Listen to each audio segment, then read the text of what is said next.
کچھ عرصہ پہلے یہ کتاب مجھے ملی تھی، مشکلات کا مقابلہ، اور بہت ہی زبردست کتاب ہے، اور اس میں 43 میتھڈز بتائے گئے ہیں جن کو اختیار کر کے انسان کسی بھی مشکل کا مقابلہ کر سکتا ہے۔ اگر ہم دیکھیں تو دنیا میں کوئی ایک بھی انسان ایسا نہیں جسے کوئی نہ کوئی مشکل پیش نہ آتی، چھوٹی یا بڑی، ہر شخص کو کوئی نہ کوئی تکلیف، غم، پریشانی، دکھ، کبھی جسمانی، کبھی روحانی، کبھی جذباتی، کبھی لوگوں سے، اور کبھی کسی وجہ سے، اور کبھی بغیر وجہ، انسان کچھ نہ کچھ محسوس کرتا رہتا ہے۔ اگر انسان ان تکلیفوں کا مقابلہ کرنا نہ جانتا ہو، ان مشکلات کو فیس کر کے ان کو اوور کم کرنا نہ جانتا ہو، تو انسان کی زندگی نہ صرف یہ کہ مزریبل ہو جاتی ہے بلکہ ضائع ہو جاتی۔ زندگی ایسی چیز ہے کہ جس کا کوئی آلٹرنیٹ ہے ہی نہیں۔ جو کچھ ہمیں آج ملا ہے بس صرف ایک دفعہ ملا ہے۔ انسان کو ملنے والی بہت ساری چیزیں ملٹی پلائی ہوتی رہتی ہیں، بڑھتی رہتی ہیں، ایک سے زیادہ مل جاتی ہیں، لیکن زندگی ایک ہی بار ملتی۔ تو اس لیے بہت سے لوگ یہ سوچتے ہیں کہ اگر ایک دفعہ ملی ہے تو صرف انجوائے کر لو، اور انجوائے کرنے کے لیے کچھ بھی کر لو۔ لیکن عموماً یہ دیکھا گیا کہ جب ہم اس راستے پہ چلتے ہیں کہ زندگی کو صرف انجوائمنٹ کا ذریعہ سمجھتے ہیں تو بعض اوقات اس کے ذریعے اور زیادہ مشکلات میں پھنستے چلے جاتے ہیں، کیونکہ اس دنیا میں کوئی الٹیمیٹ انجوائمنٹ ہے ہی نہیں۔ کوئی بھی چیز جس کو آپ انجوائے کرتے ہیں کچھ عرصے کے بعد اس کی ایکسائٹمنٹ ختم ہو جاتی ہے، اس کی انجوائمنٹ ختم ہو جاتی ہے، اور پھر وہ خوشی بھی غم میں بدل جاتی ہے، وہ تکلیف میں بدل جاتی ہے، پریشانی میں بدل جاتی ہے۔ پھر ایسے میں انسان کو کرنا کیا چاہیے؟ کیا اس کو اپنے اوپر غالب کر لے، کیا اس سے ہار جائے، یا اس کو ہرا دے، یا اس کا مقابلہ کرے؟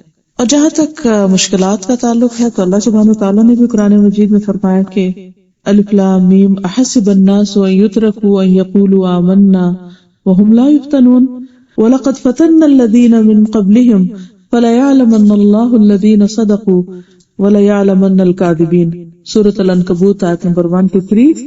الف لام میم۔ کیا لوگوں نے گمان کیا ہے کہ وہ اسی پر چھوڑ دیے جائیں گے کہ یہ کہہ دیں کہ ہم ایمان لائے اور ان کی آزمائش نہ کی جائے گی، حالانکہ بلا شبہ یقیناً ہم نے ان لوگوں کی آزمائش کی جو ان سے پہلے تھے۔ سو اللہ ہر صورت ان لوگوں کو جان لے گا جنہوں نے سچ کہا، اور ان لوگوں کو بھی ہر صورت جان لے گا جو جھوٹے ہیں، یا ان لوگوں نے جو برے کام کرتے ہیں یہ سمجھ لیا ہے کہ وہ ہم سے بچ کے نکل جائیں گے۔ بہت برا ہے وہ فیصلہ جو وہ کر رہے ہیں۔ تو اس سے یہ پتہ چلتا ہے کہ اللہ تعالیٰ نے دنیا بنائی اس طرح ہے کہ اس میں ہر انسان کو آزما کر پرکھ کر اچھی طرح جانچ کے دیکھا جائے، اس کو ٹیسٹ کیا جائے کہ وہ کیا کرتا ہے۔ تو زندگی میں ٹرائلز اور ٹربولنسز تو ہوں گے ہی، ان کو انسان روک نہیں سکتا۔ کچھ ایسے ہوتے ہیں کہ جو ود ان یور سیلف ہوتے ہیں، آپ کے اپنے اندر ہوتے ہیں، کچھ باہر ہوتے ہیں۔ بعض اوقات آپ اپنے اندر کی چیزوں کو کنٹرول کر بھی لیتے ہیں تو باہر کے آنے والی پریشانیاں ان کو آپ نہیں کنٹرول کر سکتے۔ تو that is part of life. جب تک انسان زندہ ہے، کوئی بھی، خواہ وہ نیک ہے، بد ہے، بڑا ہے، چھوٹا ہے، عورت ہے، مرد ہے، غریب ہے، امیر ہے، بادشاہ، فقیر ہے، سب کے ساتھ یہ لگا ہوا ہے۔ تو اصل امپورٹنٹ چیز یہ ہے کہ ہم ایسے موقع پر کرتے کیا، ہمارا ری ایکشن کیا ہے، ہم اس کو فیس کس طرح کرتے ہیں، ہم اس سے ڈیل کس طرح کرتے ہیں۔ اور ہم سے یہی دیکھا جا رہا ہے۔ قرآن مجید میں انسان کی زندگی کی جو تخلیق ہے اس کے ساتھ ہی بتا دیا گیا، خلق الموت والحیات لیبلوکم۔ تو یہ تو ہوگا، اس نے زندگی اور موت کو بنایا تاکہ تمہارا امتحان لے، تمہیں ٹیسٹ کرے۔ تو یہ لازم ہے، اس سے نکل نہیں سکتے۔ پھر یہ بھی نہیں کہ جو امتحان ہے وہ کوئی غلط قسم کے یا برے لوگوں پر آتے، نیک لوگوں پر بھی آتے، اور جو جتنا زیادہ نیک ہوتا ہے اس کا امتحان اتنا زیادہ ہوتا ہے۔ حدیث میں آتا ہے اشد الناس بلاء الانبیاء ثم الامثل فالامثل، لوگوں میں سب سے زیادہ سخت آزمائش انبیاء کی ہوتی ہے۔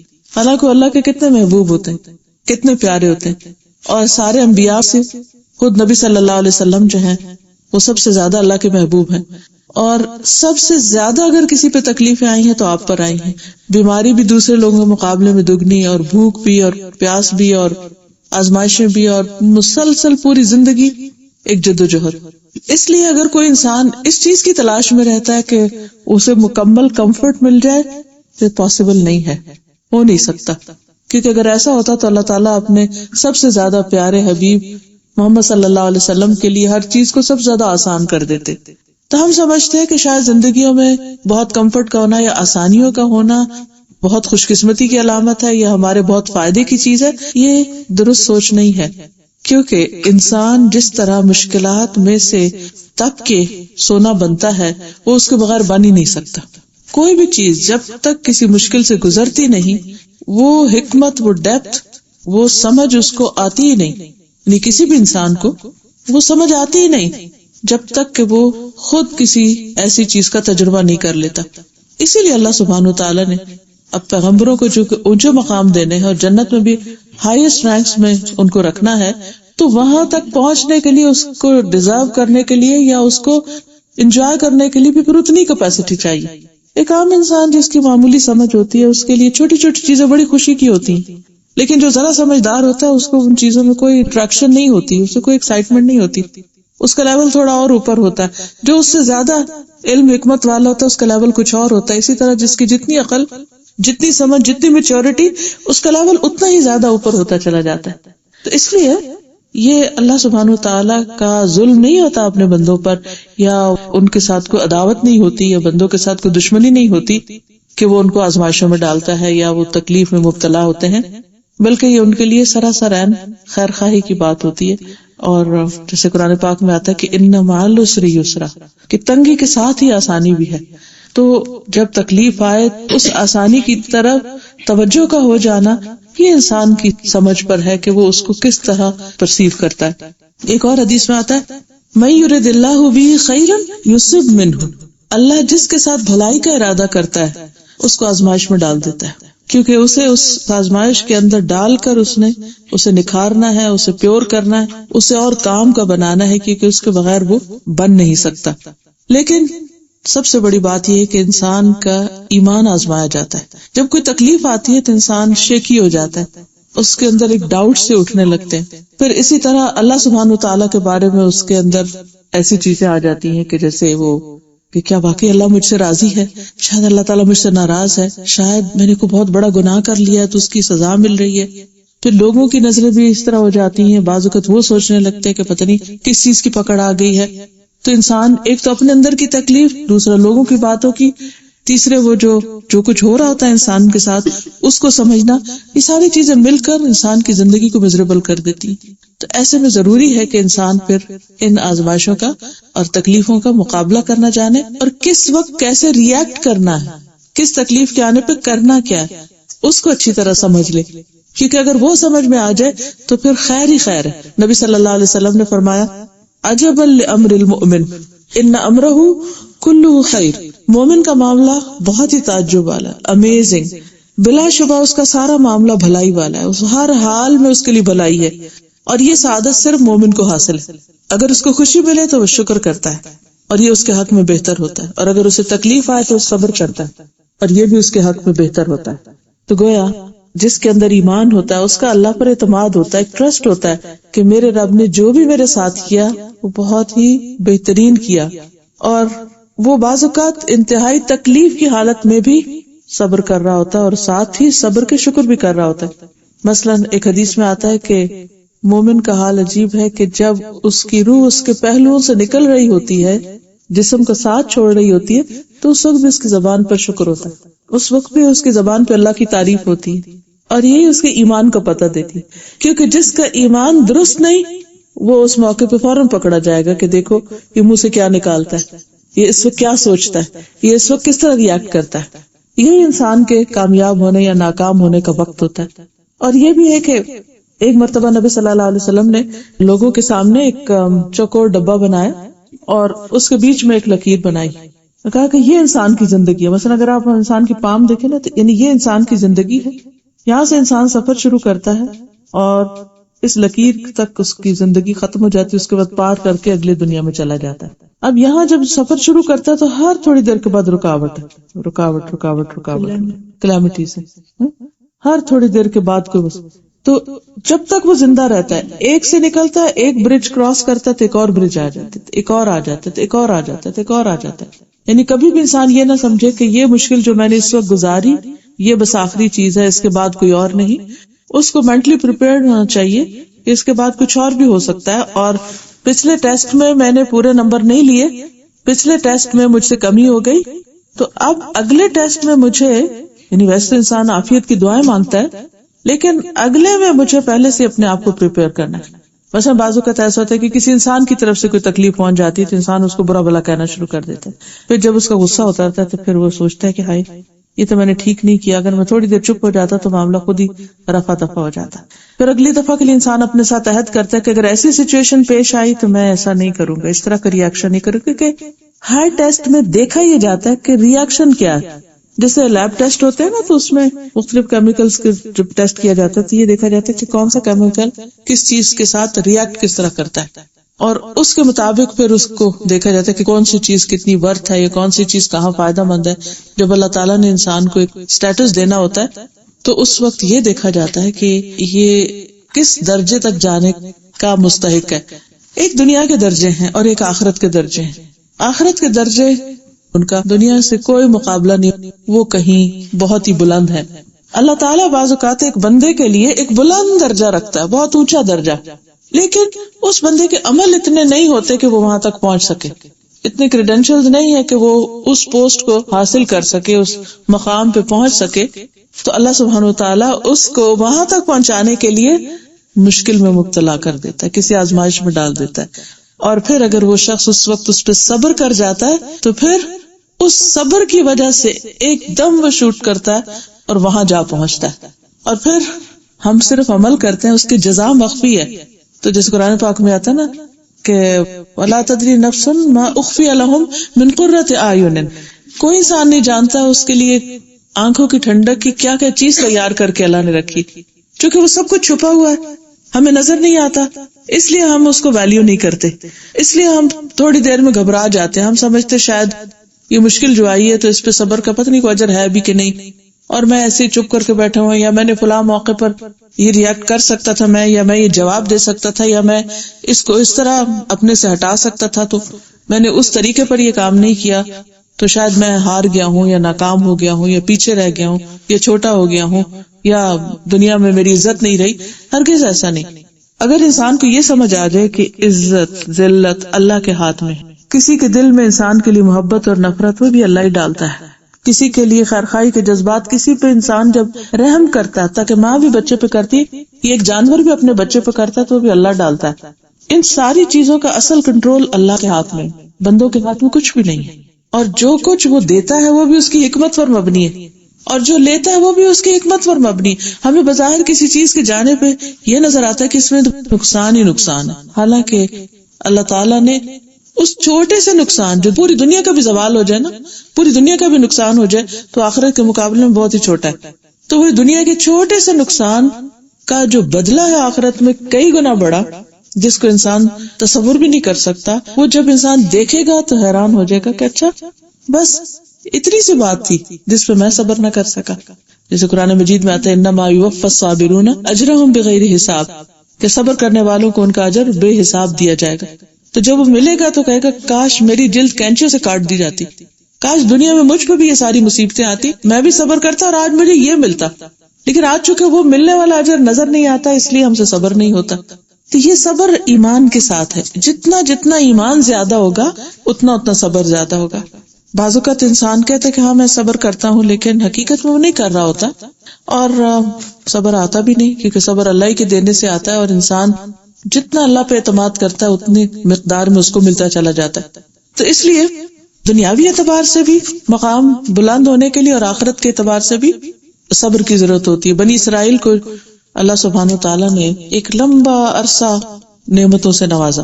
دنیا کی کسی قوم کی تاریخ اتنی پرانی نہیں ہے یا اتنی ریکارڈڈ نہیں ہے یا اتنی محفوظ نہیں ہے جتنی بنی اسرائیل کی ہے.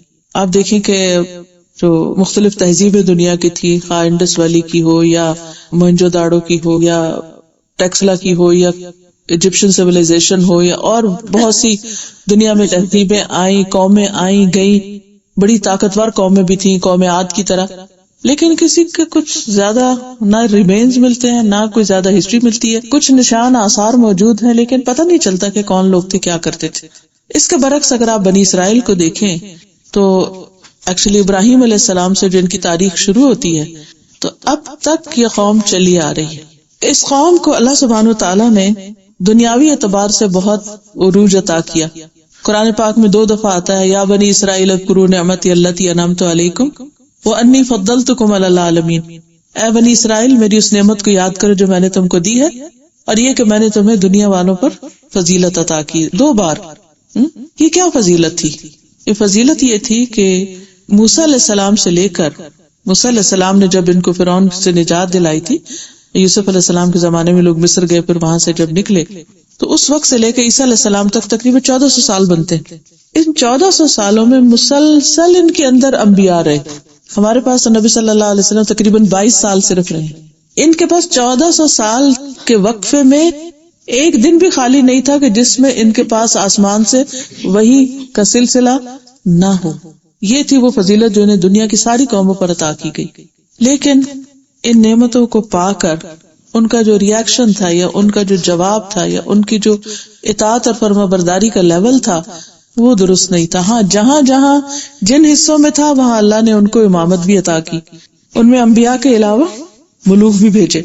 تو اللہ تعالیٰ سورۃ السجدہ میں فرماتے ہیں وَجَعَلْنَا مِنْهُمْ أَئِمَّةً يَهْدُونَ بِأَمْرِنَا لَمَّا صَبَرُوا وَكَانُوا بِآيَاتِنَا يُوقِنُونَ، اور ہم نے ان میں سے کئی پیشوا بنائے جو ہمارے حکم سے ہدایت دیتے تھے جب انہوں نے صبر کیا اور وہ ہماری آیات پر یقین کیا کرتے۔ تو اس سے ہی پتہ چلتا ہے کہ کسی بھی کام کے کرنے کے لیے انسان کو، خواہ وہ دنیا کا ہو یا دین کا ہو، خواہ تبلیغ ہو یا ٹیچنگ ہو یا کسی اور پیشے سے آپ منسلک ہو، ان سارے کاموں کو کرنے کے لیے سخت محنت اور صبر چاہیے۔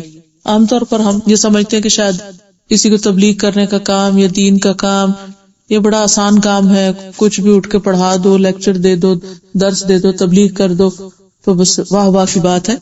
ایسا نہیں ہے۔ جو شخص بھی اس راستے پر چلتا ہے اس کے لیے بھی طرح طرح کے مسائل، چاہے وہ اللہ کا کتنا ہی پیارا کیوں نہ ہو، اور اگر وہ اس پر صبر کرتا ہے تو اللہ سبحانہ وتعالیٰ اس کی بات میں بھی اثر ڈال دیتا ہے اور اس کے لیے اور راستے ہموار کر دیتا ہے، اور اگر وہ صبر نہیں کرتا تو جو وہ کر رہا ہوتا ہے وہ بھی جاتا ہے۔ جیسے بنی اسرائیل عزت اور بلندی کے مقام سے نیچے آ گئے، اسی طرح انڈیویجولز بھی ایسے ہی ہوتے ہیں کہ اگر اللہ ان کو چنتا ہے کسی کام کے لیے اور وہ اس میں ثابت قدمی اختیار نہیں کرتے تو واپس ڈکلائن ہو جاتا ہے۔ یہدون بامرنا لما صبروا، وہ ہمارے حکم کے ساتھ لوگوں کو ہدایت دیتے رہے، لوگوں کی ہدایت کا کام کرتے رہے جب تک انہوں نے صبر کیا۔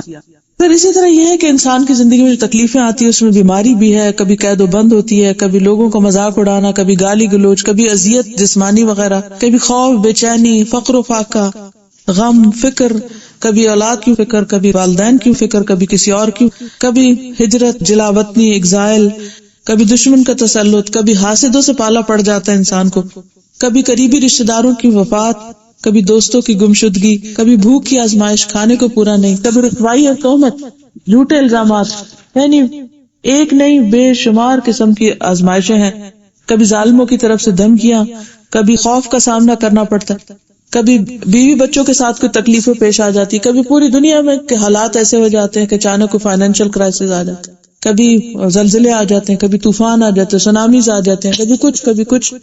اور پچھلے ہفتے جو آپ نے سنا ہوگا کہ کس طرح میٹرائٹ جو ہے وہ گرا ہے، اور اس سے لوگ اپنے گھر میں آرام سے بیٹھے ہیں، یک اٹھ کے تو کھڑکی کے پاس گئے، شیشے لگے اور ختم ہو گئے وہیں پر۔ کسی کو 5 منٹ پہلے بھی کسی کو خیال نہیں ہوگا کہ یہ ہونے والا ہے۔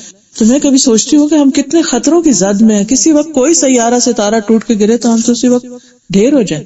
اور زمین کے اندر آپ دیکھیے کہ اندر کیا کچھ لاوا بھرا ہوا ہے، کسی وقت وہ پٹے تو ہم کہیں کے نہ رہیں۔ تو ہم میں سے کوئی بھی کہیں بھاگ نہیں سکتا، نہ اللہ سے ناراض ہو کے بھاگ سکتا ہے۔ آپ دیکھیے کہ ایک پیغمبر اللہ سے نہیں بندوں سے ناراض ہوئے تھے کہ میری بات نہیں سنتے، یونس علیہ السلام، اور جب وہ نکل کے گئے تو کس طرح ویل نے ان کو ہڑپ کر لیا اور کس طرح لے کے وہ سمندر کے اندر چلے گئی، کتنے اندھیرے وہاں ہو سکتے ہیں، لیکن کس طریقے سے پھر اللہ تعالیٰ نے ان کو نکال کے باہر ڈالا جب انہوں نے اللہ کو پکارا۔ تو لا ملجا ولا منجا منکا الا الیک، اللہ تجھ سے بھاگنا کوئی پناہ، کوئی راستہ، کوئی شیلٹر ہے ہی نہیں مگر تیرے ہی پاس، تو ہی پناہ دے سکتا ہے۔ تو اس لیے جب کوئی تکلیف آئے تو نمبر 1 یہ کہ انسان اللہ سے کبھی ناراض نہ ہو، اسے اللہ سبحانہ و تعالیٰ کی طرف سے کوئی سزا یا عذاب نہ سمجھے، اللہ سے گمان اچھا رکھے، صبر سے کام لے، اپنے ریاکشن پر نظر رکھے۔ حادثے پر تو نظر ہوتی ہے، حادثے سے تو انسان پریشان ہوتا ہی ہے، لیکن اصل چیز کیا ہے؟ میں کیا کر رہا ہوں۔ اس کو پورا فوکس اپنے آپ پہ ہونا چاہیے کہ میں بول کیسے رہا ہوں، میں کہہ کیا رہا ہوں، میں چل کیسے رہا ہوں، میں لوگوں سے معاملہ کیا کر رہا ہوں، کیا میں اپنی عبادات میں اسٹیبل ہوں جیسے پہلے تھا، اس میں بہتری آئی، کیا میں پہلے سے بہتر انسان بن گیا ہوں۔ یا پہلے سے بھی گیا گزرا ہوں کہ میں نے اپنا ایمان ہی ستیہ ناش کر دیا, پوری زندگی بھر کی محنت کی ہوئی 2 لفظ اللہ کے خلاف ناراضگی کے بول کے سب کچھ صفایا کر دیا. تو ہم اللہ تعالیٰ کے ساتھ معاملہ کیا کرتے ہیں؟ اسی طرح کرتے ہیں جیسے کسی ڈیلر کے ساتھ کر رہے ہوتے ہیں کہ میں نے دعا کی تھی اور آپ نے میری دعا نہیں سنی, لہٰذا میری آپ کے ساتھ ڈیلرشپ کینسل, اب میں آپ کے ساتھ کوئی معاملہ نہیں کروں گا, میں نہیں نماز پڑھوں گا آئندہ, کیونکہ آپ نے تو وہ میں نے کہا تھا فلاں میرا کام کرتے, آپ نے نہیں کیا تو اب بس ختم میری اور آپ کی. نہیں, یہ معاملہ اللہ کے ساتھ نہیں کیا جا سکتا, کیونکہ اللہ سبحانہ وتعالیٰ کا ہر فیصلہ حکمت پر مبنی ہے. وہ اپنے بندوں پہ ظلم نہیں کرتا, وہ اپنے بندوں کا برا نہیں چاہتا, وہ اپنے بندوں سے 70 ماہ سے بڑھ کے پیار کرتا. کیونکہ ماں کا پیار کیسا ہوتا ہے, وہ صرف پیمپر نہیں کر رہی ہوتی کہ جو بچہ کہے وہ مانتی چلی جائے. ایسی ماں بے وقوف ہے کہ جو بچے کی ہر بات مان لے.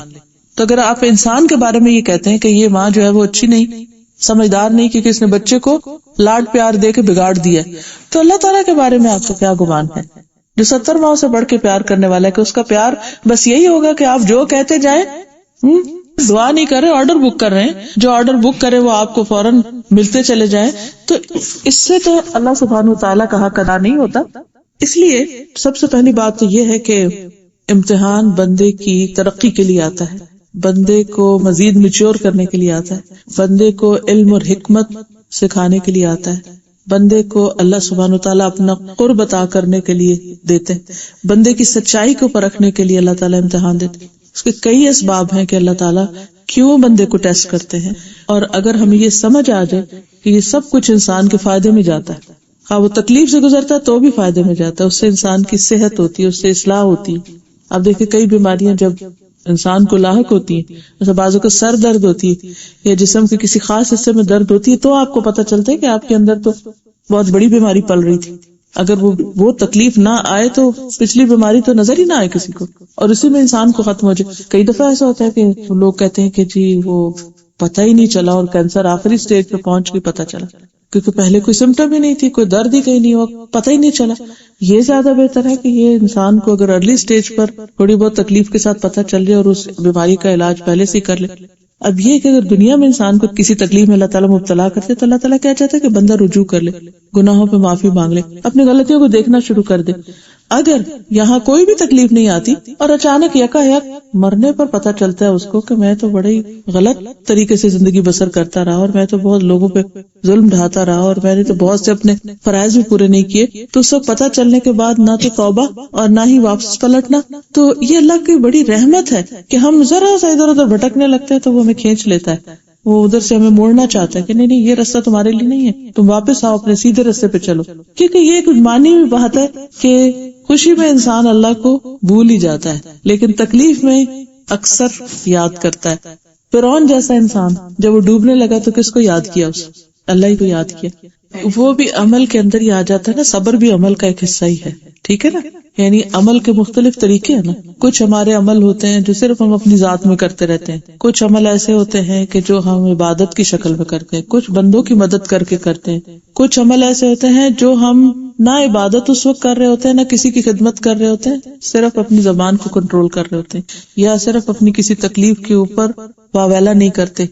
ایک ہوتے ہیں ایسے عمل کہ جن کو کر کے آپ انجوائے کر رہے ہوتے ہیں, مثلا آپ ذکر کریں تو قرآن پڑھیں تو آپ کو ایک خاص روحانیت ہوتی, لیکن اگر آپ کے جسم میں کوئی تکلیف ہے تو اس وقت آپ کو روحانیت نہیں حاصل ہو رہی ہوتی, بے چینی اور اضطراب ہوتا ہے, یا کوئی غم یا کوئی صدمہ یا کوئی خوف یا کوئی اور چیز. تو اس وقت جب آپ زبان سے کوئی ایسی بات نہیں نکالتے جو اللہ کو ناراض کرے, جی اس صبر کا اجر مل رہا. یعنی صدقہ, خیرات, زکوٰۃ, نماز, روزہ, حج, یہ ساری چیزیں اعمال ہیں, ان سب سے اجر بڑھتے ہیں, لیکن تیزی سے اجر بڑھتا ہے تکلیف آنے پر پازیٹیو ریاکشن یا صبر کرنے سے. ہم سب اپنی نمازوں کی طرح دیکھ لیں کہ ہمیں ہر وقت جلدی ہوتی ہے نماز کی, اللہ کو کم ہی یاد کرتے ہیں, بس جلدی جلدی سجدے کر کے, کبھی وہ بھی نہیں, اس میں بھی لوگ سستی کر جاتے ہیں, کبھی سویرے نہیں اٹھے, کبھی دن کو بھول گئے, کبھی ادھر کر لیا کبھی ادھر کر لیا.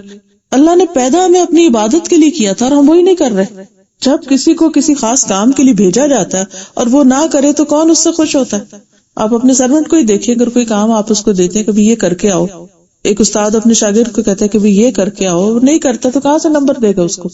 تو یہ اللہ تعالیٰ نے ہمیں صاف صاف بتا دیا کہ عبادت کے لیے پیدا کیا, اور جب بندہ نہیں کرتا تو پھر ظاہر اللہ تعالیٰ پھر بھی بندے سے پیار کرتا ہے، بھائی ادھر تو اس کی توجہ نہیں جا رہی، میں کسی اور طرح اس کو اس مقام پہ پہنچاؤں، پھر وہ ٹیسٹ میں ڈالتا ہے، پھر ادھر سے پھر ادھر سے. تو ٹیسٹ کبھی تو اللہ تعالیٰ کی ناراضگی بھی ہوتے ہے، لیکن اٹس ناٹ آلویز ناراضگی. کبھی اللہ سبحانہ وتعالیٰ انسان کی اصلاح کے لیے، انسان کے درجوں کی بلندی کے لیے اس کو امتحان دیتے. اور ایک اور چیز یہ یاد رکھنی چاہیے کہ یہ سب کچھ اللہ کے اذن سے ہوتا ہے، اور اللہ تعالیٰ کسی بندے پر ظلم نہیں کرتا، اور یہ اللہ تعالیٰ کا ایک مسلسل اٹل قانون ہے. I mean it's a universal thing کہ ہر کوئی اس میں آزمایا جائے گا. اس میں کہتے ہیں کہ 8 چیزیں انسان پر گزرتی ہیں: خوشی، غمی، ملاپ، جدائی، تنگی، آسانی، بیماری اور تندرستی. انسان ان میں سے کسی نہ کسی ایک کیفیت میں ہوتا ہے، یا ایک میں یا دوسری میں، ایک میں یا دوسری میں. پھر یہ ہے کہ ہمارا چونکہ تقدیر پر بھی ایمان ہے، تو اللہ سبحانہ وتعالیٰ نے ہر انسان کے ساتھ الگ معاملہ کیا. کبھی اگر آپ غور کریں تو 2 انسانوں کے ساتھ بھی معاملہ ایک جیسا نہیں ہے. کسی کو اولاد دی ہے، کسی کو نہیں دی، کسی کو دے کے لے لی، کسی کو کسی طرح. کوئی جسمانی طور پہ بہت صحت مند ہے تو ذہنی طور پہ اتنا نہیں عقل مند. کوئی ذہنی طور پہ بہت اسمارٹ ہے لیکن فزیکلی ویک ہے. کوئی بہت خوبصورت ہے لیکن دولت نہیں اس کے پاس. کسی بہت دولت ہے لیکن حسن نہیں. ہر ایک کے اندر کسی نہ کسی چیز کی کمی رکھ دی ہے. اور پھر جب انسان ان سب چیزوں سے گزرتا ہے تو دراصل اس کے ساتھ اللہ سبحانہ وتعالیٰ کا معاملہ دوسرے سے مختلف ہوتا ہے. تو اس میں ایک چیز ہمیں یہ کرنی چاہیے کہ جب کبھی کوئی خاص تکلیف ہم پہ آئے نا، تو ہم لوگوں کے ساتھ خود کو کمپیئر نہ کریں کہ دیکھو فلاں تو اتنے عیش کر رہا ہے، اس کو تو کوئی اولاد کا دکھ نہیں دیکھنا پڑا، فلاں کو تو اللہ نے یہ بھی دیا اور مجھے یہ نہیں دیا. ہمیشہ یہ سوچنا چاہیے کہ اللہ نے مجھے کیا دیا. اور جب ایک انسان کے اندر سینس آف اچیومنٹ ہوتی ہے، ملنے والی نعمتوں کا وہ سوچتا ہے، تو اس کے دل میں ہر وقت ایک شکر اور خوشی کی کیفیت ہوتی ہے. جی بالکل، اس سے بھی زیادہ ہو سکتی تھی تکلیف، تو رش بھی کرنا چاہیے، وہ حالت ہوتی ہے. بالکل وہ بھی ایک کیفیت ہوتی. پھر یہ ہے کہ یہ اللہ سبحانہ تعالیٰ نے تقدیر میں بھی ہمارے لکھا ہوا ہے کہ مختلف لوگوں کے ساتھ اس نے کیا معاملہ کرنا. اور پھر یہ ہے کہ اللہ کی تقدیر جو وہ انصاف پر مبنی. بعض اوقات ہم کہتے ہیں ہماری قسمت کیوں پھوٹی ہوئی ہے، ہمارے ساتھ یہ کیوں ہو گیا، حالانکہ اللہ کو پتا ہے کہ یہ ہونا ہی چاہیے تھا. اور ویسے ہم خود بھی بعض اوقات ریئلائز کر لیتے ہیں جب کئی سال گزرنے کے بعد ہم کہتے ہیں شکر ہے وہ واقعہ زندگی میں پیش آیا تو میری آنکھیں کھل گئی اور مجھے ہوش آ گئی، اگر وہ نہ ہوتا میں تو بدھو کی بدھو ہی رہتی. تو بعض اوقات آپ نے دیکھا ہوگا کہ لوگ بے وفائی کر جاتے ہیں، کوئی دھوکہ دے جاتا ہے. قریب ترین لوگ، بعض اوقات بہن بھائی ایسا رخ کرتے ہیں. بہن بھائی تو کیا، اپنی اولاد جن سے انسان کی اتنی توقعات ہوتی ہے، بعض اوقات بالکل جیسے کہتے ہیں نا کورا جواب دے جاتے ہیں کہ وی کانٹ ڈو دیٹ. پچھلے دن کسی نے مجھے کہا کہ ہماری شادی بہت اچھی گزری لیکن پتہ نہیں میری بیوی کو کیا ہوا اور اس کی بالکل ہی نظریں پھر گئی. تو میں نے اپنے بچوں کو کہا کہ بھی اپنی ماں کو سمجھاؤ. تو بچوں نے صاف کہا بھائی یہ آپ دونوں کا معاملہ ہے، ہم نہیں جانتے، وی آر آؤٹ. کہتے کہ بیوی تو جو کر رہی تھی. بچے کا یہ جواب مجھ سے برداشت ہی نہیں ہوا کہ ایسے بھی سفید خون ہوتے ہیں کہ جن کے لیے ساری زندگی میں نے کمایا اور جن کو اتنا کچھ دیا، انہیں اتنی بھی مدد کرنے کو تیار نہیں. میں نے ان سے کیا مانگا، صرف یہی کہ بھی اپنی ماں کو کہو کہ میرے ساتھ اچھا سلوک کرے، لیکن وہ نہ ماں کے نہ میرے. تو ایک حقیقت ہے، دنیا میں بہت دفعہ ایسا ہوتا ہے کہ انسان کو جن سے توقع ہوتی ہے وہ توقعات پوری نہیں ہوتی. پھر یہ کہ اللہ سبحانہ تعالیٰ نے قرآن پاک میں بار بار وہ یہ بتا دی کہ وَلَا يَظْلِمُ رَبُّكَ أَحَدًا، اللہ کسی پہ ظلم نہیں کرتا. تو بندے کو یہ نہیں کہنا چاہیے کسی بھی تکلیف کی اللہ یہ تو نے مجھے بڑا ظلم کیا ہے، نعوذ باللہ. پھر اسی طرح یہ کہ وَمَا رَبُّكَ بِظَلَّامٍ لِّلْعَبِيدِ. پھر اللہ سبحانہ تعالیٰ چونکہ ساری چیزیں اس کے اختیار اور کنٹرول میں ہیں تو تکلیف بھی اسی کے اختیار میں ہے، وہ جب چاہے دور بھی کر سکتا ہے. اس لیے بجائے اس کے کہ اس وقت انسان واویلا کرے، رونا دھونا کرے، اللہ کی طرف پلٹے، رجوع کرے، دعا کرے کہ اللہ تعالیٰ اس کے حالات اور سب چیزوں کو درست فرما دے. پھر یہ ہے کہ ہم سب گناہگار ہیں، ہم سب سے غلطیاں ہوتی ہیں. تو یہ جو تکلیفیں ہوتی ہیں یہ ہماری غلطیوں کا کفارہ بھی ہو جاتی ہیں اور اس سے ہمیں ایک بہتر انسان بننے کا موقع ملتا ہے.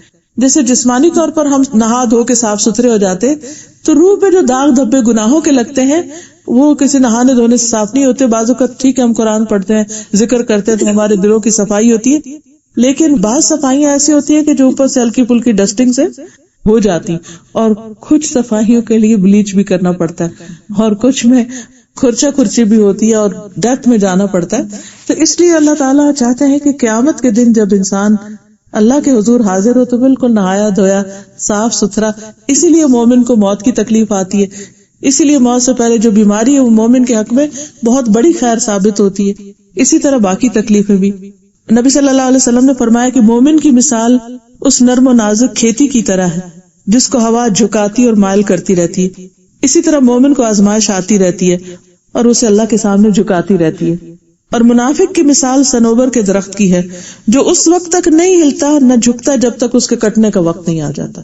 وہ پورا اکھڑ کے گر جائے گا مگر جھکے گا نہیں، لیکن مومن جو ہوتا ہے نا اس کے اندر لچک ہوتی ہے، جب تکلیف آتی ہے تو اللہ کی طرف آتا ہے، نمازیں پڑھتا ہے، صدقہ خیرات کرتا ہے، روتا ہے اللہ کے آگے اور اللہ کے اور قریب ہو جاتا ہے۔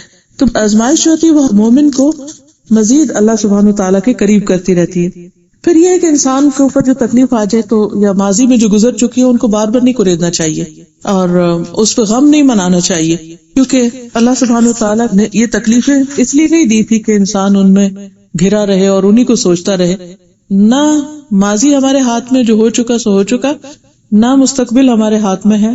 ہم اس وقت جو ہیں اصل میں ہماری زندگی یہ چند لمحے، ان لمحوں کو انسان بہتر سوچ کے ساتھ، پازیٹیو تھنکنگ کے ساتھ گزارے، نہ کہ اگلے پچھلی باتیں جو ہیں ان پر حزن اور غم کا شکار ہو۔ اسی لیے ہر نماز کے بعد ہمیں دعا مانگنے کو سکھایا گیا کہ اللہم انی اعوذ بک من الہم والحزن، اللہ میں تیری پناہ میں آتی ہوں ہم اور حزن سے۔ یہ دو چیزیں انسان کو بیکار کر دیتی، تو خوب دعا کرنی چاہیے کہ اللہ جو ہو چکی ہیں چیزیں وہ ہمارے دل سے مٹا دے، بلا دے، تاکہ جو ہمارے پاس وقت ہے اسے کسی بیٹر پروڈکٹیو کام میں گزار سکے۔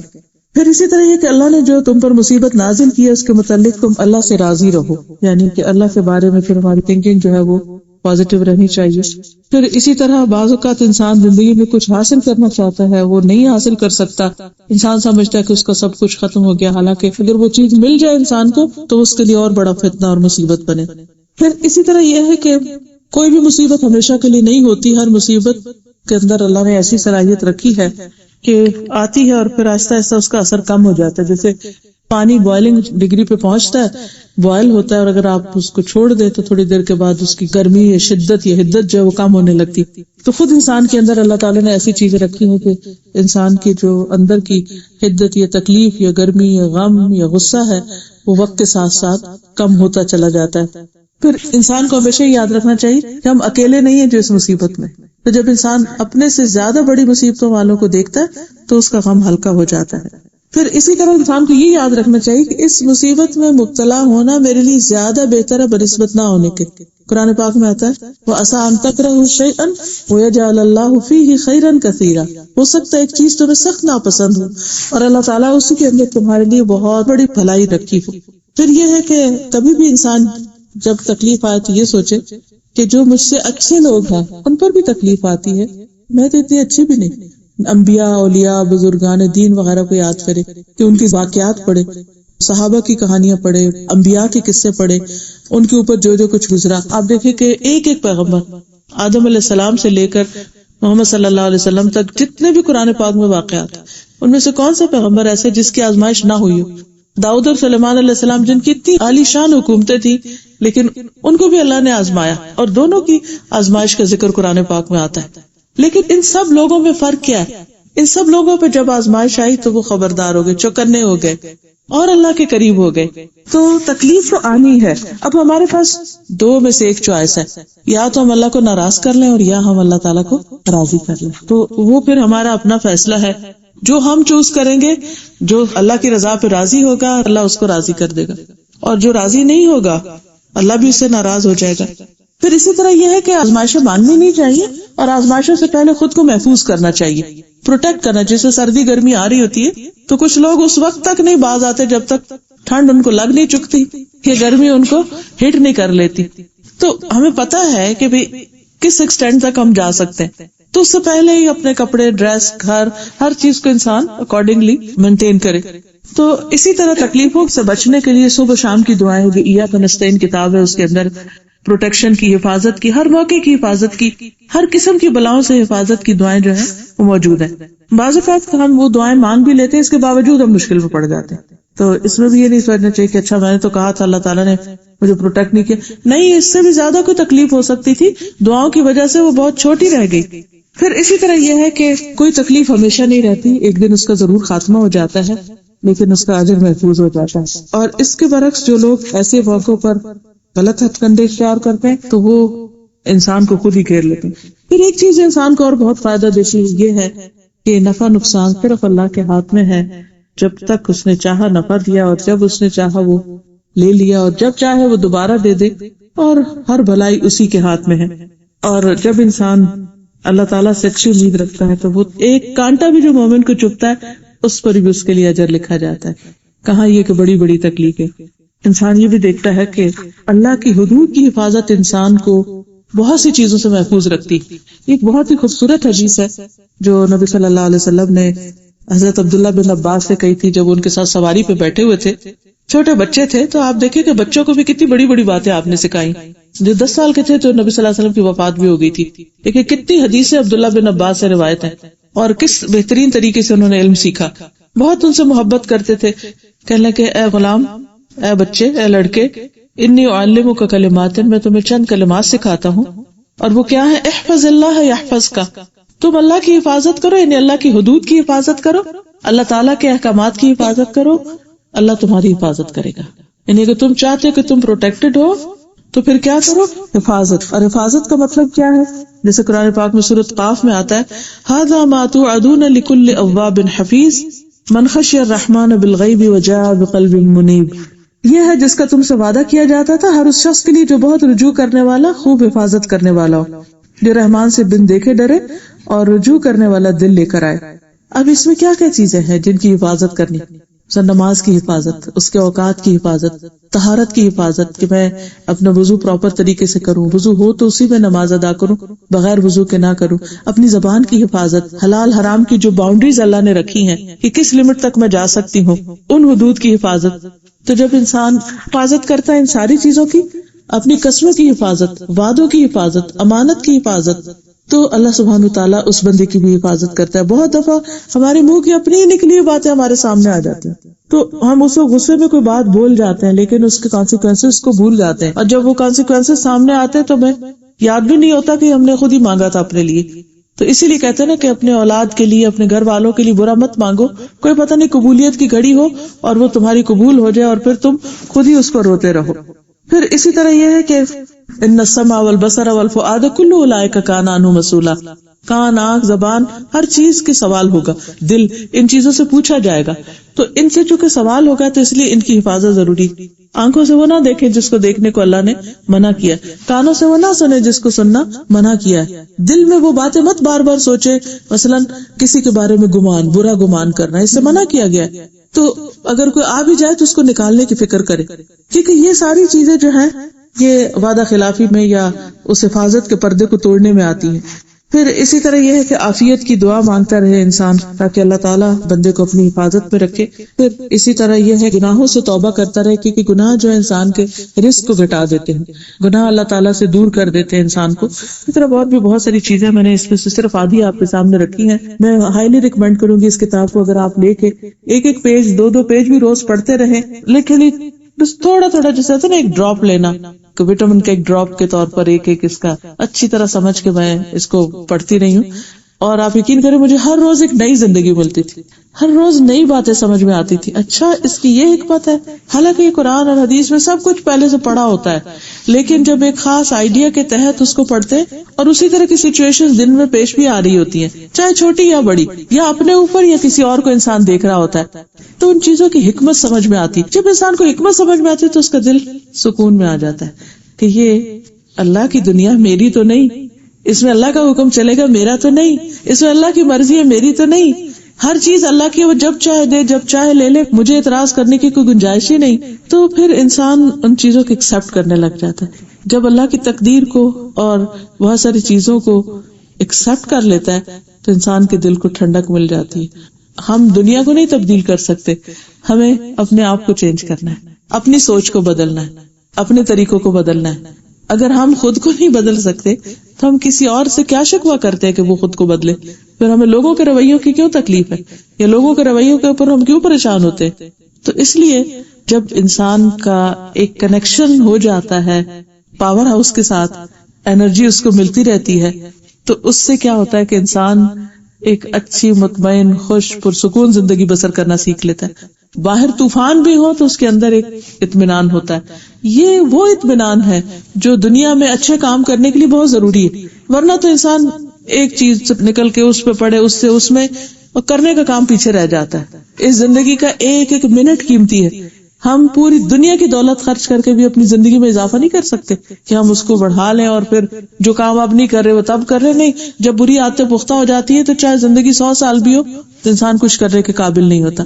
اس لیے بہت ضروری ہے کہ ہم خود ایک پرو ایکٹیو اپروچ کے تحت ایسی کتابوں کا مطالعہ کریں اور ان سے کانسٹنٹلی اور ریگولر بیسس پر علم میں اضافہ کرتے رہیں تاکہ ہم دنیا میں بہتر طور پہ جی سکیں. کیونکہ جتنی اللہ نے زندگی رکھی ہے وہ تو جینا ہی ہے نا, چاہے کوئی ایسی بیماریاں ساتھ یا ایسے غم ہیں یا صدمے ہیں, لیکن جینا تو ہے. تو ایک یہ ہے کہ ہم اپنے آپ کو تکلیف دے کے جیئیں اور اللہ کی ناراضگی میں جیئیں اور اجر اس پر کچھ نہ ہو رہا. ایک یہ ہے کہ ہم اللہ کے فیصلوں کو قبول کر کے ایک بہتر طور پر جیئیں اور زندگی میں کچھ کر جائیں. اللہ ہمیں کرنے کا حوصلہ, توفیق اور سمجھ اور راستہ دکھائے تاکہ ہم جب اللہ سے ملے تو واقعی ہم اس حال میں ملے کہ ہم نے ملنے والی نعمتوں پر شکر ادا کیا ہوا, اور شکر ادا کرنے کا بہترین طریقہ ہے اس کو بیسٹ پاسبل وے میں استعمال کیا ہو. وآخر دعوانا الحمدللہ رب العالمین. اگر کوئی بات ہو یا سوال ہو تو آپ کر سکتے ہیں. یہ کتاب ہے مشکلات کا مقابلہ کیسے کریں. بیسیکلی کتاب عربی کی تھی جس کا اردو ترجمہ, اور عربی کا جو رائٹر ہے شاید عامر محمد ہے, مکتبہ بیت السلام ہے ریاض میں اور لاہور میں انہوں نے چھاپی ہے. کیونکہ کوئی شخص مشکل سے خالی تو ہے ہی نہیں. مجھے تو آج تک ایک بھی نہیں ملا دنیا میں جو کہے کہ مجھے کوئی مشکل نہیں. چھوٹی بڑی کوئی نہ کوئی لگی رہتی. اب اس وقت بجلی کا نہ ہونا بھی ایک مشکل ہی کی ایک قسم ہے. تو ایک یہ کہ وقت کوستے ہوئے گزارے, پریشان رہ کے گزارے, اور ایک یہ کہ انجوائے کریں جیسے پہلے کر رہے تھے. کوئی نہیں, تھوڑی دیر کی بات ہے, ابھی پھر آ جائے گی. تو صرف سوچ ہی بدلنے کی ضرورت ہے.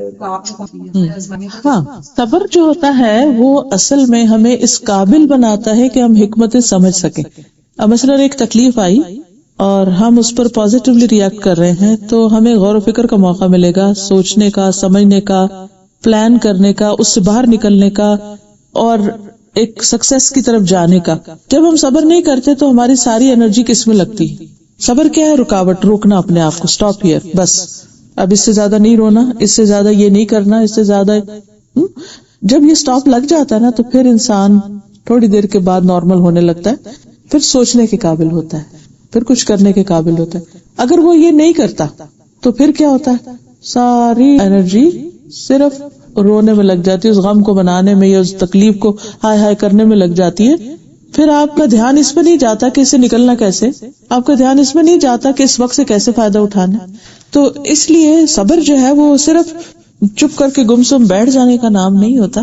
صبر کا مطلب یہ ہے کہ اپنے آپ کو اس چیز سے روک کے, اس کو برداشت کر کے جو آپ کو منفی طرف لے جا رہی ہے اس کو چینلائز کرنا ہے, پازیٹیو وے میں دوسری طرف لے کے جانا ہے. میں نے جب سے رونے میں جب بالکل اس وقت یہ کہ نہ کہ اللہ کی مرضی تو بڑا بالکل اس کی بہتری ہے رونے اور سے فائدہ ہے.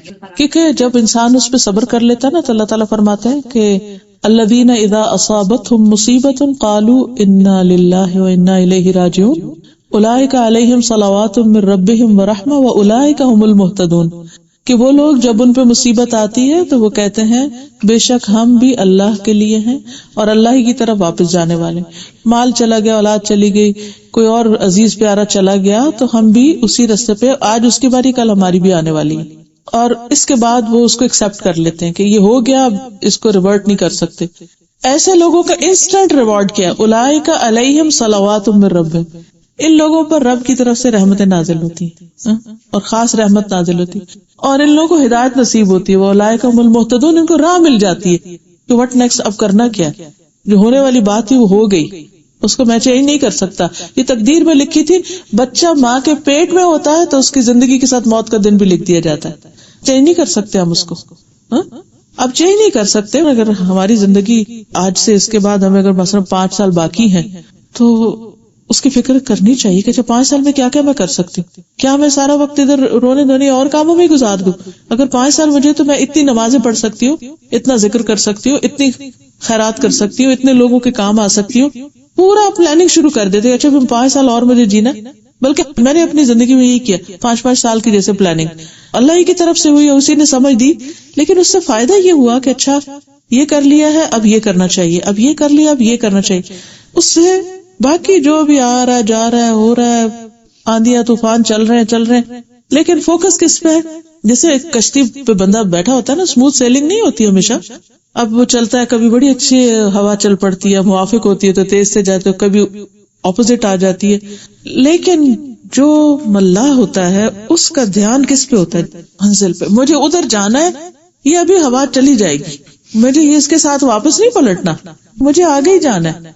اور پھر وہ تھوڑا مشکل میں آتا ہے، اس کو اسٹرگل کرنی پڑتی ہے، پھر اس سے گو تھرو ہو جاتا ہے، پھر کچھ دیر ٹھیک ہو جاتا ہے، پھر آگے ایک اور آ جاتا ہے، حتیٰ کہ وہ پہنچ جاتا ہے. تو مومن کی زندگی بھی اسی طرح. آج میں پڑھا رہی تھی گواہی کے بارے میں کہ مرنے کے بعد ہر انسان کی ایک گواہی ہوتی ہے اور وہ کاؤنٹ ہوتی ہے انسان کے نامہ اعمال میں، اور جس شخص کے لیے اچھی گواہیاں ہوتی ہیں ان کو قبول کیا جاتا ہے اور اس کے لیے جنت کی بشارت.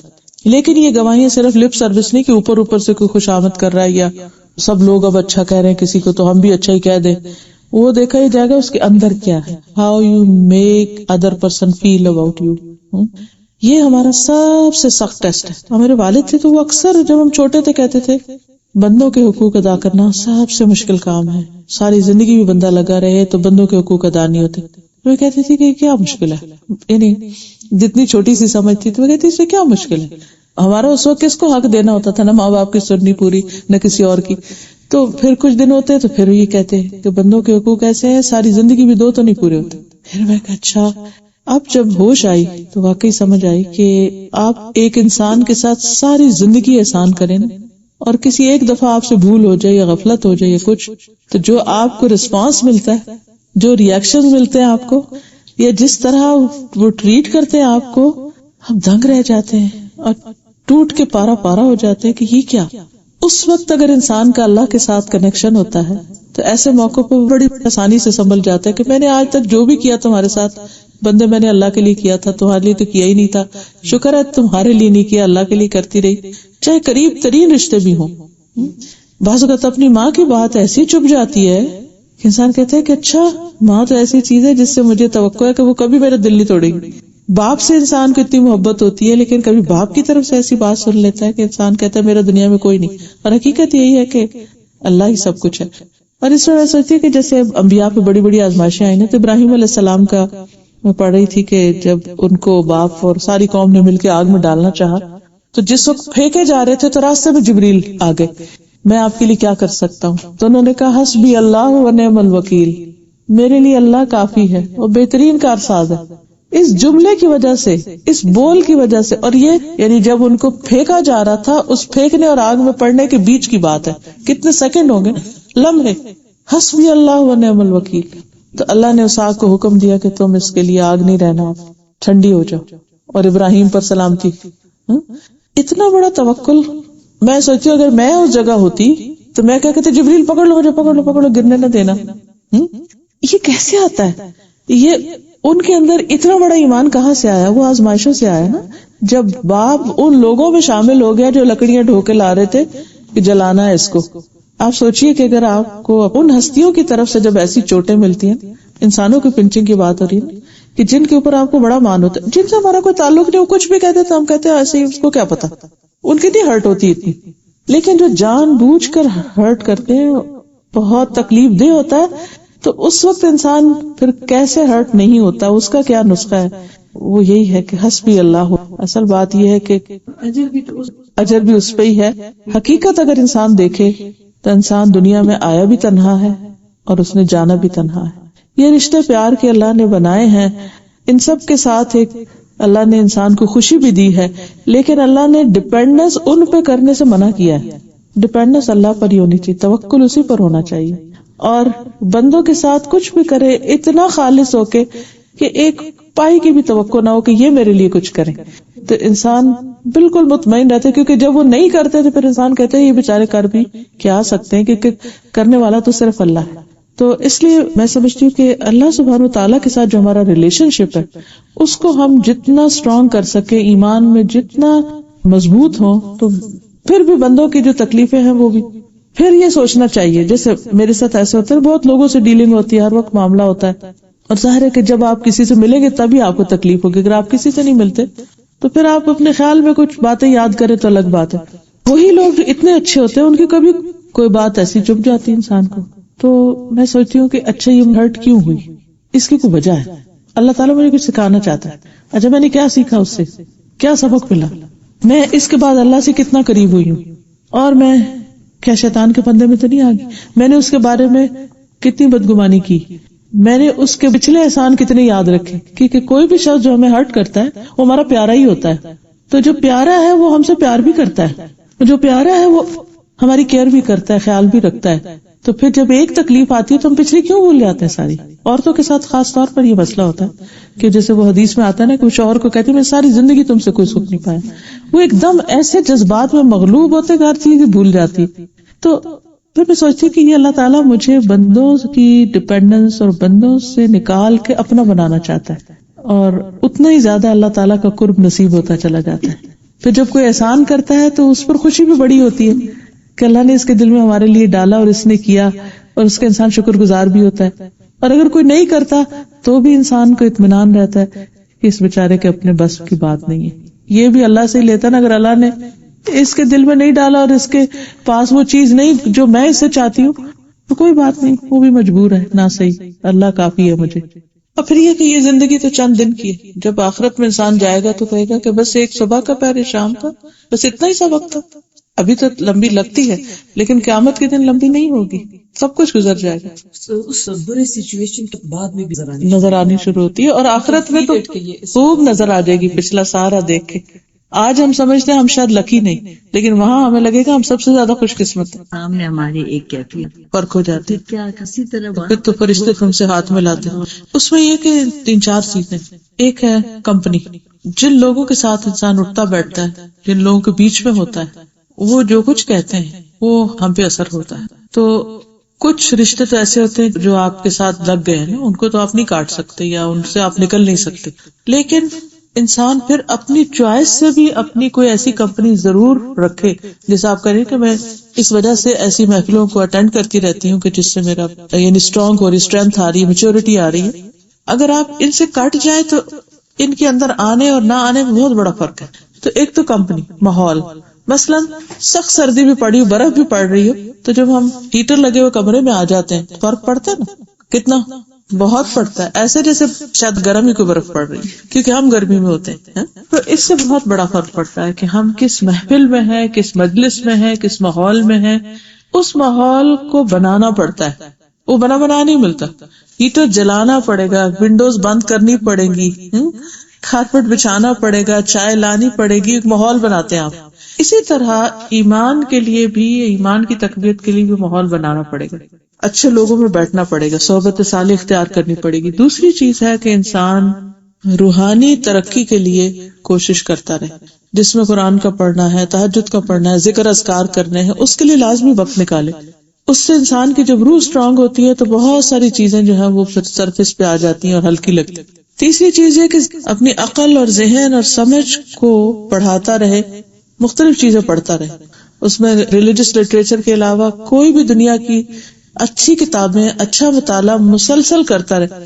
کسی بھی ایک دن ایک اچھی کتاب پڑھنے کے بعد جو آپ کا موڈ ہوگا اور نہ پڑھنے کے بعد بہت بڑا فرق ہوگا. میں تو کتاب کھولتی جاتی تو ایسا لگتا ہے جیسے دماغ کو کسی نے وہ کوئی ایک دم کوئی چیز صفائی والی لگا دی ہے، اور ایک آئیڈیا سے دوسرا، دوسرے سے تیسرا، تیسرے سے چوتھا، ایسا لگتا ہے زندگی آ گئی ہے مجھ میں.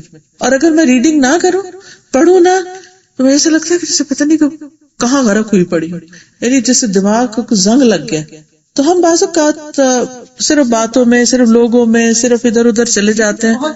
اب دیکھیں نا، صحابہ کرام جو ہیں ایک دن میں ایک پوری منزل قرآن کی پڑھتے تھے. ہم ایک سپارہ بھی پڑھنا ہمارے لیے مشکل، ہم جلدی میں ہوتے، جلدی میں پڑھتے نہیں. لیکن اگر آپ تھوڑی دیر اپنے آپ کو روک لینا، نہیں آدھا گھنٹہ قرآن پڑھنا ہے مثلاً، یا 15 منٹ پڑھنے، تو آپ پڑھتے رہیں گے. آپ کے پہلے 5 منٹ اور طرح گزریں گے، دوسرے اور، تیسرے اور، چوتھے اور آخر میں آپ کو ایسا ریلیف ہوگا، ایک دم آپ کسی اور سٹیٹ میں ہوں گے.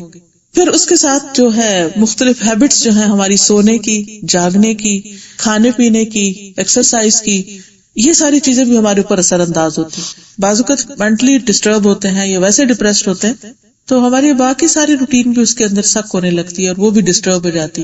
تو ان سب کو بھی کرنے کے لیے اپنی زندگی گزارنے کے جو طریقے ہیں ان کے اوپر بھی غور کرنے کی ضرورت ہے. ہر چیز میں ایک بیلنس جب آتا ہے بعض بات کریگی ماننی پڑتی ہیں بعض باتیں, ان میں پھر وہ سمجھ کہ یہ اوائڈ کر رہے ہیں ہمارے ساتھ اس محفل میں, ان کو ایکسپلین کر دینا چاہیے, سمجھ نہ آئے پھر کیا کریں. بس پھر چھوڑ دینا چاہیے سمجھا کے ایک دفعہ. میں آج ہی کی مثال بتاتی ہوں کہ میں بالکل کلاس کے لیے تیاری کر رہی تھی تو کسی دوسری سٹی سے ہمارے کچھ ریلیٹیوز آ گئے. اب وہ ٹائم اتنا کروشل تھا کہ ادھر 500 لوگ بیٹھے ہیں انتظار کر رہے ہیں کہ میں آ کے ان کو پڑھاؤں, اور اس امانت کا حق یہ ہے کہ میں پڑھ کے جاؤں نہ کہ ایسے اٹھ کے چلی جاؤں. اور ادھر سے یہ لوگ آ گئے تو آئے ہیں, میں ملی ہوں اچھی طرح سب کچھ. بچی کو میں نے کہا کہ تم سرو کرو, اور میں نے ان کو معذرت کی. میں نے کہا اس وقت میں ایک بہت بڑی امانت ہے میرے اوپر, مجھے اس سے ادا کرنا, تو آپ بھی میرے ساتھ چلے. تو میں دروازہ بند کیا, تھوڑا سا میں نے اپنا جو پڑھنا تھا پڑھا, اس کے بعد ان کو بھی میں ساتھ لے کے چلی گئی کلاس میں. جب میں واپس نکلی ہوں تو اتنا انہوں نے شکریہ ادا کیا کہ ہمیں اس سے اچھی تو کوئی ٹریٹ مل ہی نہیں سکتی تھی کہ جو کچھ آپ نے ہمیں وہاں بیٹھ کے دیا. اس کے بعد کھانا کھلایا جو بھی گھر میں تھا, اور پھر اس کے بعد ان کو رخصت کیا. اتنے خوش وہ لوگ واپس گئے. اب میں اس وقت سوچتی کہ اگر میں اس وقت کہتی ہاں نہیں اب تو میں چونکہ یہ آ گئے ہیں تو اس لیے اگر یہ مائنڈ کریں گے تو میں پہلے ان کو اٹینڈ کر لوں, اور پڑھنے کا تو خیر ہے نہ بھی پڑھوں, اور کلاس میں جا کے اوٹ پٹانگ کام کرتی اور ان کو بھی لے جاتی یا نہ لے جاتی, تو نہ ادھر کے نہ ادھر کے. کچھ چیزیں ایسی ہیں کہ جو انسان کی زندگی میں اصول ہونے چاہیے, اور دوسروں کو ہمارے آس پاس والوں کو پتا ہونا چاہیے کہ یہ ہماری ڈیوٹی ہے, یہ ہماری ذمہ داری ہے, یہ ہمیں کرنا ہی کرنا ہے. ہم نماز ہوتی ہے نا, کوئی آ جائے تو ہم نماز قضا کر کے بیٹھ جاتے ہیں کہ یہ مائنڈ کرے گا. تو جب تک ہم لوگوں کے خوف میں رہتے ہیں تو ہم اللہ کا حق ادا نہیں پوری طرح کر سکتے. تو دوسرے کو بہت پیار سے اچھے طریقے سے, سورہ بنی اسرائیل میں بھی آتا نا, اگر تم چاہتے ہو ان سے اعراض برتنا کہ وہ مدد چاہتے ہیں تم سے, ابھی کر نہیں سکتے, تو ان کو اچھی طرح پیار سے سمجھا دو اور نرمی سے بات کر لو اور بات کر لو, تو چھوڑ دینا چاہیے. دیکھیے خدا تو نہیں ہے نا ہمارے, کوئی بات نہیں, ڈیپینڈنس نہیں ہونی چاہیے بندوں پر, کسی پر بھی ڈیپینڈنس, توکل صرف اللہ پہ ہونا چاہیے. نفع نقصان کا مالک اللہ کو سمجھنا چاہیے. ہمارا رزق اللہ کے ہاتھ میں. کوئی اگر ہماری مدد کسی بھی طرح کر رہا ہے اور کسی بات میں ناراض ہو کے مدد چھوڑ دیتا ہے, اللہ تعالیٰ اس سے بہتر دروازہ کھولے گا. وہ ہمارا بھی ٹیسٹ ہے اور اس کا بھی ٹیسٹ ہے. دیکھیے ہم ان کے ساتھ احسان کرتے رہیں, کیونکہ ان کو جب ہماری ضرورت پڑے گی تو واپس آئیں گے. بس یہ کہ ہر چیز کا ایک کرنے کا انداز اچھا.